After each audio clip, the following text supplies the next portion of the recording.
ازيكم يا جماعة عاملين ايه؟ انا عارفة ان هي حاجة غريبة جدا ان انا هبتدي الفلوج بالليل، بس علشان انا الفترة ديت بنام الساعة تقريبا 7 الصبح قلب نظامي علشان خدت الاجازة. انا بقالي فترة طويلة قوي عامة مش بعمل فيديوز، بغض النظر ان انا لو انا بنزل فيديوز بس ديت بقالها فترة. يعني الفيديوز اللي انا بنزلها اللي فاتت ديت غالبا كلها في بداية تقريبا في شهر واحد شهر واحد نص واحد كده. لكن actually اللي بيحصل دلوقتي انا دلوقتي في 20/2، فانا مش عارفه الفيديو ده هتشوفوه امتى، بس ممكن تكونوا هتشوفوه متاخر. لكن الفتره ديت انا خلاص ابتديت ان انا عندي اجازه من الكورسات، فانا قلبة نظام نومي خالص. فزي ما انتم شايفين كده او مش زي ما انتم شايفين، انا هقول لكم يعني هي الساعه دلوقتي 45 دقيقه وانا صاحيه عادي جدا، كأن الساعه 45 دقيقه المغرب، مفيش اي مشكله. فانا قررت ان انا استغل الموضوع دوت وانزل اتفرج على الشروق. لكن الفكره ان كل الاماكن اللي فيها الشروق اللي انا ممكن اروحها بتحتاج باص مش اقل من ساعه ونص، واول باص متاخر ان انا الحق الشروق. فانا قررت ان انا همشي حوالي ساعه وشويه لمكان قريب مني هنا، بس انا مش عارفه انا هعرف اشوف الشروق ولا لا، بس انا هاخدكم معايا يعني، ويلا نجرب حظنا، والله اعلم ايه اللي هيحصل، محدش عارف، يمكن نقدر نشوف الشروق. بصوا هي الساعه 5:30 بس الدنيا ضلمه جدا، فانا دلوقتي هجهز بسرعه وانزل علشان هي ساعه وربع والشروق الساعه 7:15. انا بقالي كتير قوي ما عملتش الحوارات دي، انا كنت بعمل الحوارات دي على طول في مصر. كنا دايما انا واصحابي كنا نروح نتفرج على الشروق الغروب الكلام ده، ان احنا نسهر كده. بس انا بقالي كتير قوي ما عملتش الحاجات ديت تقريبا بقيت شخصيه يعني كده، مفيش الجنون اللي كنت فيه زمان، فانا قررت ان انا ارجعه تاني عشان احنا ما ينفعش نعيش حياتنا من غير شويه جنون. فيها ايه لو سهرنا شويه وما نمناش الكلام ده، فاهمين؟ فاهمين انا قصدي ايه؟ بس فعشان كده انا قررت ان انا هنزل اتفرج اشوف الشروق، وعلشان انا هسيب جيجو قريب فكنت عايزه اوثق حاجه زي كده، علشان انا بجد بحب جيجو ومعملتش كده قبل كده وانا في جيجو. ف يلا بينا. انا ما عنديش فكره انا هعمل ايه بقيه اليوم، بس انا غالبا هرجع انام. بس انا هحاول افضل سهرانه شويه علشان اسمه ايه ده، علشان اظبط نومي، عشان انا متضايقه قوي من نومي، لان انا عندي حاجات كتير قوي المفروض ان انا اخلصها وما بخلصش اي حاجه بسبب ان انا بصحى الساعه 5 المغرب تقريبا. فهتبقى فكره كويسه لو انا ظبطت نومي يعني، هحاول اعمل كده النهارده، ربنا يسهل واقدر اعمل حاجه زي كده. يلا بينا. انا مش مصدقه ان انا نازله فعلا بجد. انا اللي هو محتاجه حد يفوقني بس ما فيش حد يفوقني، مش معايا حد. في حد نشر في الممر. الساعه 6 الصبح وكان في ناس معايا في الاسانسير. انا بجد بنبهر بالناس اللي بتصحى بدري بجد والله. انا لو انا عندي حاجه الساعه 10 ببقى لو ينفع اصحى 9 ل 5 هصحى 10 ل 5 هصحى 10 ل 5 بجد والله. الموضوع ده بالنسبه لي صعب جدا. انا في الشارع اتجه بقى للمشي بتاعتنا، الموضوع هياخد ساعه وربع حاجه زي كده، فان شاء الله الحق. هي الدنيا دلوقتي ضلمه خالص خالص خالص يعني. وطبعا السبب من الاسباب الرئيسيه اللي انا قررت اعمل كده ان المفروض ان السماء هتبقى صافيه، فالمفروض ان الشمس هتبان يعني، فربنا يسهل. انا مش عارفه انا بقالي قد ايه ماشيه بس انا قربت بيتهيالي شويه، وفي الشمس ابتدت يعني الناحيه دي ابتدت تنور شويه، هوريكم. بصوا المنظر. ده بيديني اشاره ان انا المفروض امشي اسرع من كده شويه. المكان دوت ما فيهوش ناس كتير، لكن انا كنت بتمشى في حته كان فيها عربيات كتير وكده، فمتهيألي الناس رايحين شغلهم، لان هي الساعه دلوقتي 6:30، فهو مقارنه بمصر عمرها ما الساعه كانت بتعدي الساعه 6 والدنيا تبقى مضلمه كده. لكن يعني الناس بقى لما هم بيبتدوا الشغل بتاعهم الساعه 7 ولا حاجه، فهم اوريدي نازلين بقالهم فتره يعني. انا شفتهم قريب من الحته اللي انا ساكنه فيها، كان في عربيات كتير قوي نازله، وناس نازله تعمل رياضه وكده. ناس الناس اسمها ايه، نشيطه بجد. انا ما اعرفش الناس دي بتعمل كده ازاي. انا بالنسبه لي الناس اللي بتنزل تجري الساعه 6 الصبح دي ومش عارفه ايه، دول مش بني ادمين. بجد مش بني ادمين، بس انا بجد نفسي ابقى زيهم. بس يعني مش عارفه بيعملوا كده ازاي. الطريق ده الصبح بجد جميل جدا بجد، انا ممكن ابقى ارجع منه عشان اوريه لكم. المفروض ان اللي هناك ده البحر، والمفروض ان المكان اللي انا رايحاه هناك كده، بس هو المفروض ان هو 24 دقيقة ماشي من هنا. بصوا في عربيات ازاي. هي درجة الحرارة 4، بس هي الدنيا ابتدت تسقع قوي علشان انا جنب البحر، فانا مش حاسة بايدي الصراحة يعني. المفروض ان الحتة اللي انا رايحاها ديت هتسلق لها شوية، يعني حوالي 10 دقايق ولا حاجة. فانا بس يعني عندي امل يا رب ان انا الحق عشان انا مش عارفة التسلق هياخد وقت قد ايه، بس انا هحاول اسرع علشان اقدر اوصل بسرعة. ده اصلا زي ما انتوا شايفين كده طريق الرياضة بقى والجري والكلام ده بيبقى جامد قوي الصبح عشان على البحر، بس ما بتبقوش شايفين حاجة يعني. البتاع ديت عالية لكن هو البحر هنا. بصوا هو ده المكان اللي بيبقى حلو قوي الصبح، ده البحر، وده المفروض المكان اللي انا رايحاه. بصوا الشمس هتبتدي تطلع من هنا، شكلها جامد قوي، بيبقى المنظر ده حلو قوي قوي الصبح. هحاول بعد ما الشمس تطلع ان شاء الله ارجع من هنا تاني واصور لكم. وده جبل هلا، وده مكان ما انا ساكنه عند المبنيين دول. التل اللي انا رايحاه ده اللي هو ده من اول الاماكن اللي انا روحتها لما جيت هنا جيجو، من اول الاماكن ده اذا ما كانش اول مكان، وبعد كده رحت البحر. بصوا المبنى ده شكله جامد قوي، انا مش عارفه ده ايه بس شكله جامد. تقريبا قاعة افراح، اسمه ويد ايلاند، غالبا قاعة افراح. احسن حاجه ان دايما الكونفينينس ستورز اللي هم دولت بيبقوا فاتحين 24 ساعه، فمش هموت من الجوع يعني او من العطش، حتى لو المطاعم والكافيهات وكل الكلام دوت قافل. بصوا هو ده، المفروض ان انا قربت من المدخل بتاعه ان شاء الله يعني، بس الشمس برضو قربت تطلع. في سكينة رهيبة جدا بحس بيها لما يكون الوقت بدري، لما يكونوا الناس كلهم نايمين، بغض النظر ان هنا في ناس كتير صاحيين بس يعني اقل من العادي، وخاصة بقى لو حاجة في وسط الطبيعة. فانا بجد بجد بحب قوي ان انا اتفرج على الشروق، بحس ان الموضوع سبيشال قوي اكتر من الغروب كمان، لان الغروب في ناس كتير ممكن تتفرج عليه بس مش الشروق، فاهمني؟ انا كنت ابتديت اشم ريحه بحر ومش عارفه هي جايه منين، بعد كده بصيت لقيته هنا هو اساسا. بصوا الرسومات جميله قوي.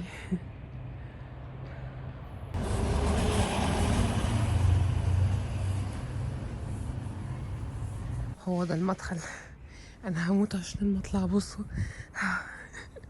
لسه هطلع تاني. بصوا الشمس ابتدت تطلع، يلا نطلع بسرعه. بصوا في هنا معبد،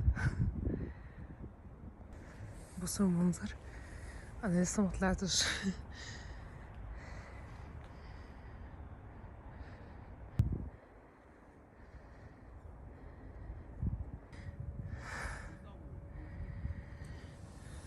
بصوا المنظر، انا وصلت بغض النظر ان انا كنت هموت وانا بطلع، بس انا لازم اوريكم المنظر بجد. مش هتصدقوا هو قد ايه حلو بجد.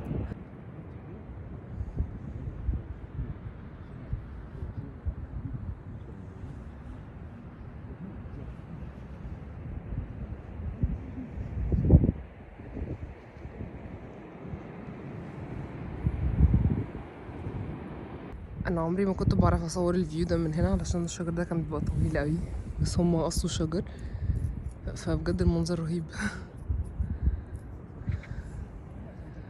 انا مش عارفه هي الشمس هتطلع منين، بس هي غالبا تطلع في حته هنا او ممكن ورا جبل هلا، فممكن ما نشوفهاش، بس المنظر رهيب بجد.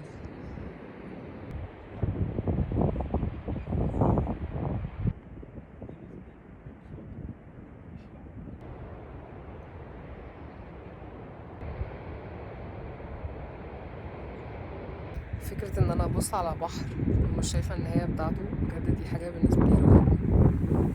هو ده المنظر ورايا، بس المنظر قدامي بحر ملوش نهايه، بجد دي من اكتر الحاجات اللي بحب اشوفها.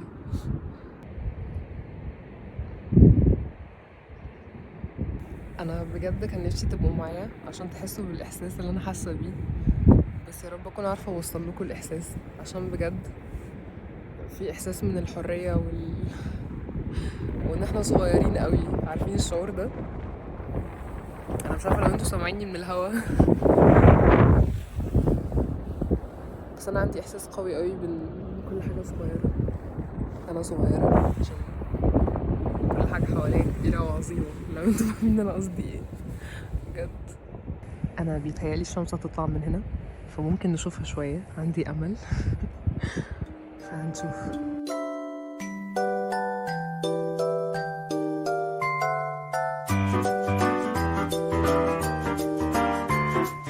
One day we'll set away bell sounds to kiss a girl. When a rainbow's over. وانا قاعده مستنيه الشمس عشان تطلع، في بنت كوريه جت كلمتني وطلعت ان هي جايه جيجو علشان هي بتسافر لمده اسبوع، وهي حرفيا جت تشوف الشروق اخر حاجه قبل ما تروح تركب الطياره بتاعتها علشان ترجع تاني للمدينه بتاعتها. وده فكرني بنفسي جدا جدا جدا، علشان ده المفروض ان انا كنت هعمله كمان اسبوع ان شاء الله. هبقى انا برضو رايحه في الطياره بتاعتي، رايحه مدينه معرفش عنها اي حاجه، وهي قالت لي ان هي كل ما بتحس ان هي مخنوقه بتروح تتفرج على شروق، وبتحس ان هي حياتها كلها اتجددت وكل المشاكل بتاعتها مشيت. فكانت conversation حلوه في مكان حلو وصدفه حلوه.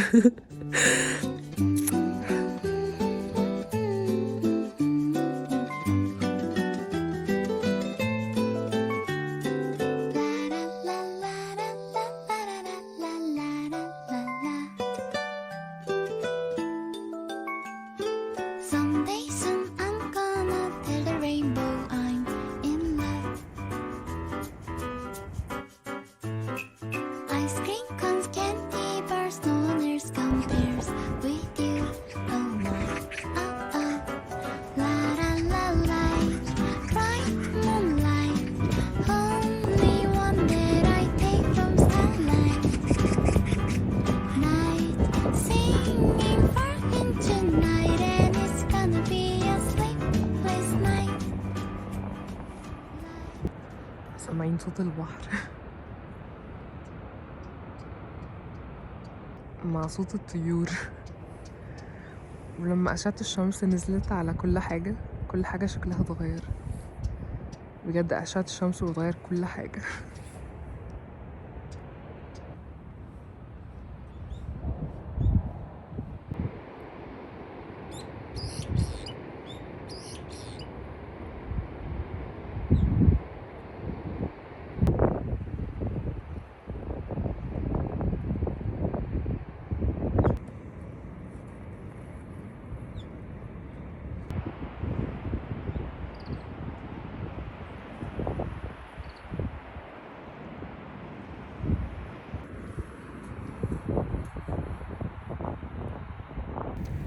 انا بجد هتلج، بس انا مش عايزه امشي. مش عارفه اعمل ايه.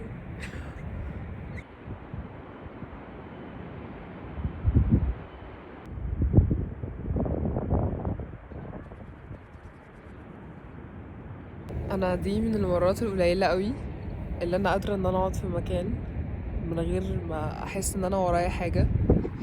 بقالي فتره طويله قوي بجد ما حسيتش بالاحساس ده، ان انا مش ورايا حاجه وان انا مش مجبره ان انا اقوم دلوقتي. فاحساس حلو قوي بجد. بص لون البحر. انا مش عارفه انا بقالي قد ايه قاعده هنا، بس انا بقالي كتير قوي وبجد مش عايزه امشي. انا مش عارفه اعمل ايه. انا مش هتحرك من هنا غالبا غير لما حد يزقني ينزلني تحت. بجد لون المايه بقى رهيب. بصوا بجد، لان لون المايه بيتغير كل ما مكان الشمس بيتغير في السماء، علشان الضوء بينزل وبيخلي لون المايه تتغير عشان الزاويه اللي هو نازل بيها في المايه.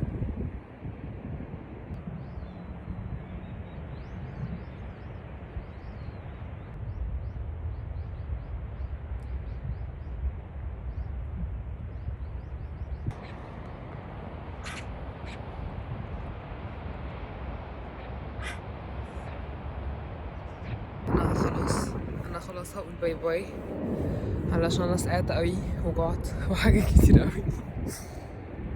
خلاص بقى، ودعوا المكان معايا. باي باي.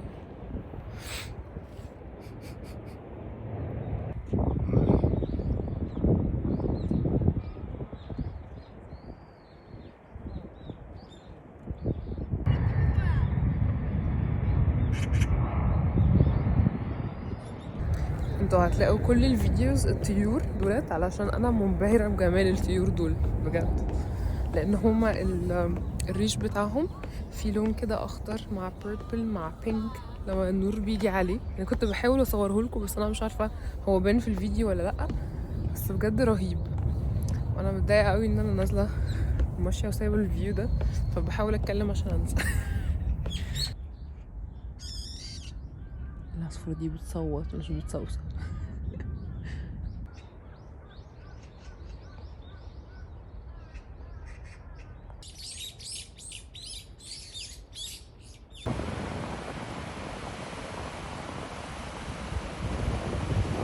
هو ده الصوت اللي احنا كنا سامعينه، الخبط في الصخور ديت واحنا فوق.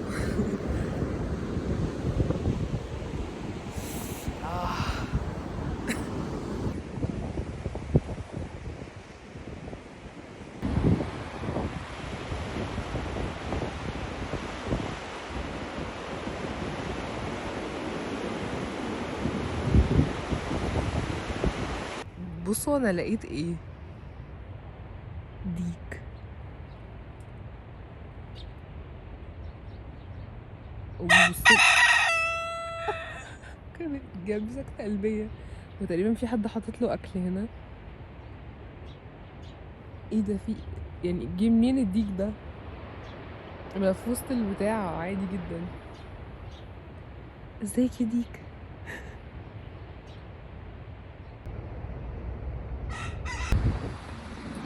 في حد حاطط اكل للعصافير.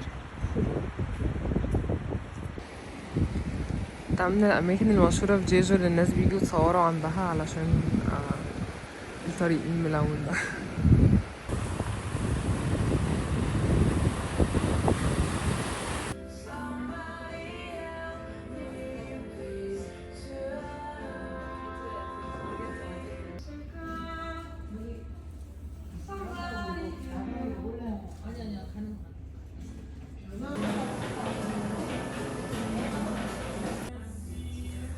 انا طلبت قهوه وده بيسموه عيش ملح، بس علشان اعرف افوق اشرب على الفيو ده، علشان انا هدفي ان انا عايزه اظبط نومي. انا مش عارفه لو انا قلت لكم الموضوع ده، بس انا هحاول يعني. بصوا الحمام جامد قوي، بس انا عايزه اوريكم الموضوع ده. هو عندهم هنا الصابون يعني تاتش كده، يروح منزل الصابون. مش دي الفكره، مش ده الوهم يعني. بعد كده هنا دي الميه، وبعد كده ده الهوا. بجد الحمام جامد قوي، كنت لازم اوريه لكم. انا همشي بقى علشان انا بقالي مش عارفه 15,000 ساعه والموبايل قرب يفصل. علشان كنت بكلم اهلي في مصر، بقالي مثلا بتاع 3 ساعات ولا حاجه. اهو منظر الشارع الصبح. انا رجعت البيت، ما كنتش عارفه اصور كتير علشان الشحن بتاع الموبايل. فانا دلوقتي بحاول اشغل نفسي باي حاجه، فانا مشغله حاجه على التلفزيون وهحاول اوضب الشقه شويه على امل ان انا ما انامش. هعمل غسله فوط بس.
뭔가 이제 세 명이서 이 댄스를 힙합을 보는 거야.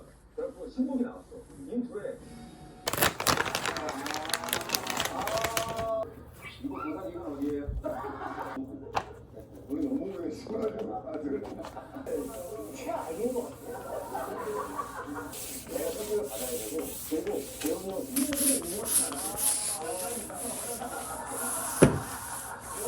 بس خلاص الشمس ابتدت تغرب وانا نضفت الشقة، فهوريها لكم وهي نظيفة مرة من نفسكم.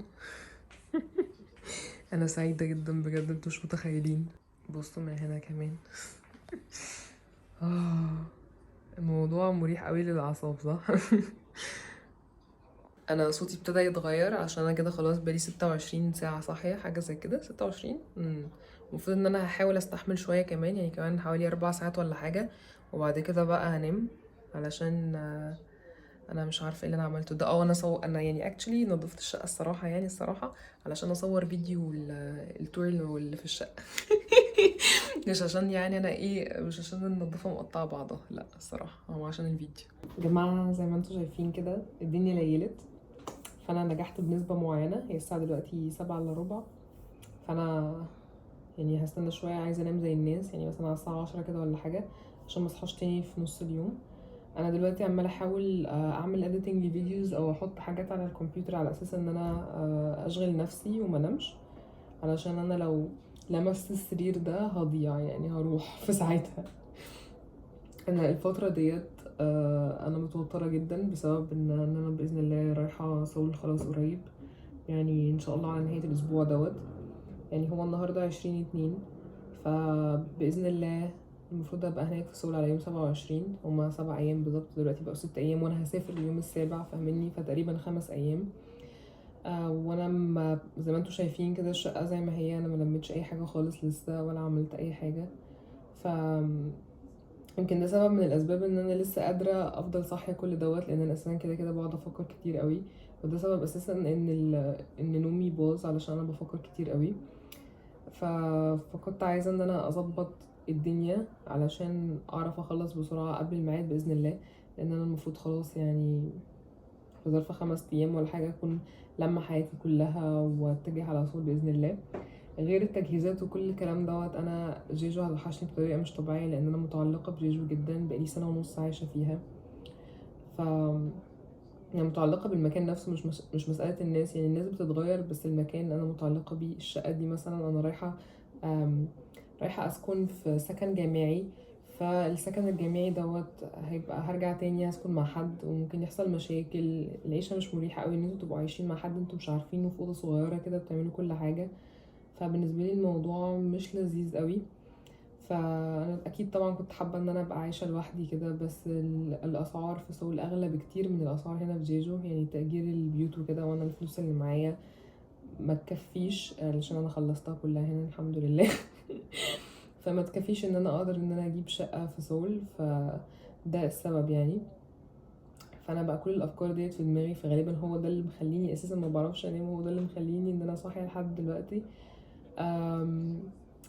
بس فربنا يسهل في الخير، غالبا لما انتوا تشوفوا الفيديو ده هكون انا خلاص رحت سول اساسا. فعايزه انط عايزه انط اروح المستقبل وابقى هناك اوريدي خلاص وخلصت كل حاجه، بس يعني مفيش حاجه في الدنيا ينفع تحصل بالطريقه ديت، لازم كل حاجه تاخد وقتها، ولازم من كل تجربه بنتعلم حاجه.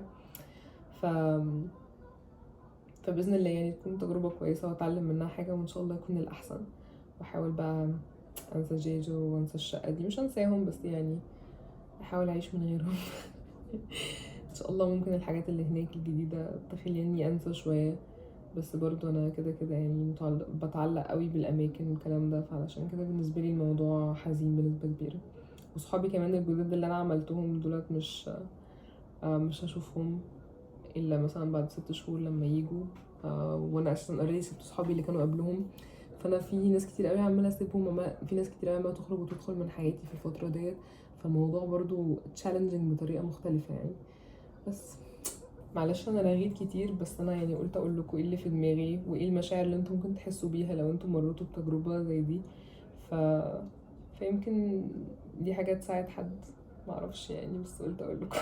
انا ان شاء الله هصور فيديو للتحضيرات ان انا ازاي بنقل والكلام دوت، عشان ممكن يساعد حد. انا لسه لحد دلوقتي محجزتش تذكره الطيران عشان انا مستنيه ترخص، بس هي مبترخصش بتغلى. ف